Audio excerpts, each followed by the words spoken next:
Bom, chegou o superchat aí do Thiago. Thiagão, boa noite. Superchat do Thiago, ele pergunta o seguinte. Valeu pelo superchat primeiramente. Ele pergunta o seguinte. O que ele acha da luta dos ex-PMs por melhorias? Dos ex-PMs? Isso. Do Dr. Thiago Lacerda, não sei se eu conheci. Não tô lembrado aqui de cabeça. Tem muito ex-PM que foi injustiçado. E eu vou falar aqui exatamente pelo que eu acompanhei numa época. Parece que havia até uma competição de quem demitia mais. Então era uma caça às bruxas de uma forma horrenda, né? E muita gente sem ter cometido o ato que foi alegado no processo administrativo, simplesmente o sujeito abriu um processo, né? E o processo tinha que caminhar e lá na frente tinha que punir. Era assim, só para explicar para vocês, existe a PM é uma organização que depura demais, ou seja, ela espreme. Né? O sujeito está errado, ele tem que ir para a rua. Você não pode admitir um policial corrupto, não pode um policial ladrão, tá policial errado, envolvido com traficante, policial envolvido com caça-níquel, policial que executa, né? Que faz justiça com a própria arma. Tem alguns comportamentos que você tem que depurar. Agora, tem muita gente, tinha uma época na polícia, que por qualquer coisa se abria o tal do processo demissório. Ele tem um nome dentro da polícia, Conselho de Disciplina ou Conselho de Justificação. Para oficial é Conselho de Justificação, para praça é Conselho de Disciplina, que eu acho uma divisão esdrúxula para mim. Para mim tem que ser processo administrativo demissório e acabou. PAD para ambos, para ambos, tal, não sei.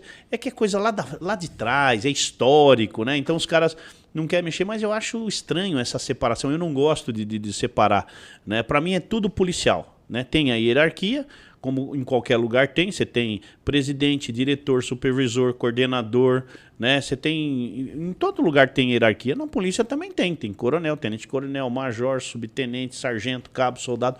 A hierarquia ela faz parte de qualquer organização, mas tem algumas separações ali que é meio esquisita. Não faz sentido, né? Para mim não faz sentido, não acrescenta absolutamente nada, mas são processos administrativos. Pô, então tinha uma época que abriu o processo administrativo, ninguém aceitava outro resultado que não fosse a demissão. Dá um jeito de demitir o cara. Pô, se tu faz um processo para averiguar se ele cometeu ou não determinado ato, faça então o seu juízo de valor, mas investigue. Faça o trabalho correto, veja se o sujeito cometeu ou não determinado ato. E eu vi muita injustiça. Eu salvei alguns policiais, porque eu me envolvia no processo, eu via que o cara ia ser injustiçado, então eu ia para salvar o sujeito mesmo e evitei muita demissão. Agora tem cara não, tem cara que merecia, tem cara que merecia. Então esses SPMs, existe um grupo aí, se eu não me engano, é PPS, Policiais para Sempre, que é um grupo grande até, acho que de 300, 400 ou até mais, será, de bobear, deve passar de 1.000 ou 2.000 policiais, que eu inclusive tive com eles.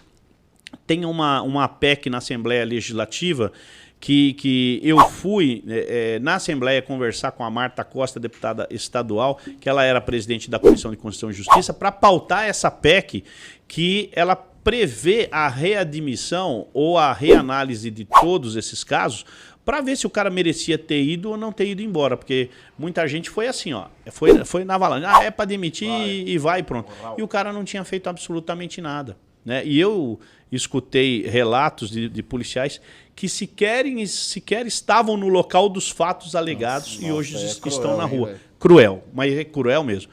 Então, o Thiago que fez a pergunta, Thiago, a gente tem que... É um processo político, né? Caminha lá dentro da Assembleia Legislativa e hoje a gente tem que fazer um esforço político, porque não dá simplesmente para readmitir todo mundo. A gente tem que ter o embasamento jurídico, né? A autorização jurídica para devolver eles, fazendo uma reanálise de todos. Eu acho uma pauta muito justa para esses policiais, né? Policiais para Sempre. Alguns, inclusive, eu tenho contato...